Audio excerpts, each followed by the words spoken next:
So let's move a little bit forward towards Fortnite now, and like, you know, some of the things that are present today that obviously back then weren't really possible. So for example, you know, when you were competing, streaming, I don't even think streaming would have been possible due to the technological limitations of the PCs that people had. No, we were like $100,000. Yeah, we were just recording demos when we would play, and so I would record demos every time I play, and basically all you get is the gameplay. You don't get voiceover, you don't get commentary, you don't get video. All you get is actual gameplay, like what you see when you live stream. Imagine a live stream with nothing on it, just the game. Just the game. And so we used to record demos all the time back in the day, and a lot of my videos would obviously go viral because I was doing things people weren't doing. I was very aggressive in Quake 3 in general at the very beginning. So a lot of people would watch my demos and be interviewed about it. It was like, oh, Fatality is freaking crazy. He's like way aggressive and he's doing things you should not do, but he gets away with it, you know, kind of thing. But yeah, we would basically record demos and we would put it on websites and basically try to get popular that way. That was our way of getting popular back in the old days. Okay, but there was no way for you to monetize that, right? Like you couldn't, like you basically, there wasn't even YouTube really back then, right? Monetizing it was basically social cred. So if you want more social cred and you want make people think you're cool, you release demos and people are going to watch your demos. But the way to get the most social cred and popularity was winning the tournaments. Just like today, I mean, popularity is, you know, Booga obviously winning the championship. Look how much press he got for winning, right? And so even back then, that was the exact same thing. You know, you could win online, and it was cool to win things online or tournaments online. But actually, I never played tournaments online hardly ever. Really? I specifically only played on LAN. And so there was a lot of strategy behind that, not only because I want to train like I would train for a tournament, like for a big cash payout, because these online tournaments, you never really knew if the guy might be cheating. You never knew what his setup was like. You don't know if there's things going on that are not fair. There's internet lag. The game is actually different. With the 50 ping versus a 0 ping, there's certain fights you can take and there's certain fights you cannot take.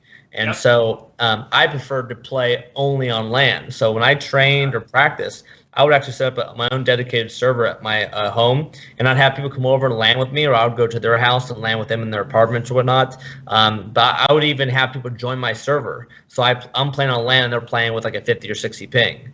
And it's unfortunate they have to play with that ping, but just, you know, I'm a perfectionist of like, I need to know exactly what I can and cannot do in a tournament. And so that was the idea behind it, but also I did a lot of things to also be mysterious. I didn't want people to know anything about me. So I was very almost anti-social media. I wanted to hide, you know, what it was like to train and so forth. So in this video right here, you can see I'm training with a guy named Tex from San Antonio, and we're training for the championship, which was the True Life Epic Unreal Tournament 2003 championship.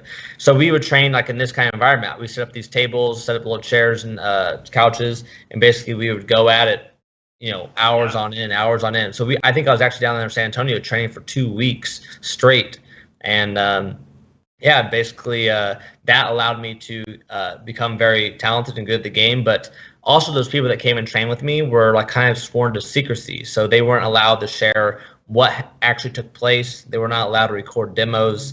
So I was very private about how I trained in the games, and it gave me an edge because when I played in tournaments, people were scared to play against me. They knew if I was coming, I'm ready. So a lot of times I had so many people walk up to me after the match and they shake my hand and they're like, "Oh man, my hand was shaking the whole freaking 15 minutes," you know? So it's kind of cool, but like, you know, it's more than just being good at the game. It's about how you adjust your opponent. You know, when I shake your hand and say good luck, it's kind of almost a fear factor to some degree, because now you're like, oh, fuck, I gotta play this guy. Like, that guy's crazy. So that was kind of the mentality I had back in the day, and it was very cool to train with my friends, my very, very close friends, and kind of have like this secret network of people that I trained with, where we didn't share any of our any of our stuff. So Yep. everyone was super cool about it. I trained all around the world. Traveled to Africa, trained there. Traveled to Sweden, trained there in apartments. Traveled to Germany, trained in a parent's basement of a kid that was playing a tournament, and no one spoke English besides like the 18-year-old kid. Yeah. I've trained obviously in Texas and all across the U.S. But training was one of the most funnest things ever. It was so much fun to go to someone else's house and train there for 2 weeks. Or I actually trained one time in London, Ontario. But I've trained basically all around the world, and training with really top level players privately on LAN, it makes you a better gamer.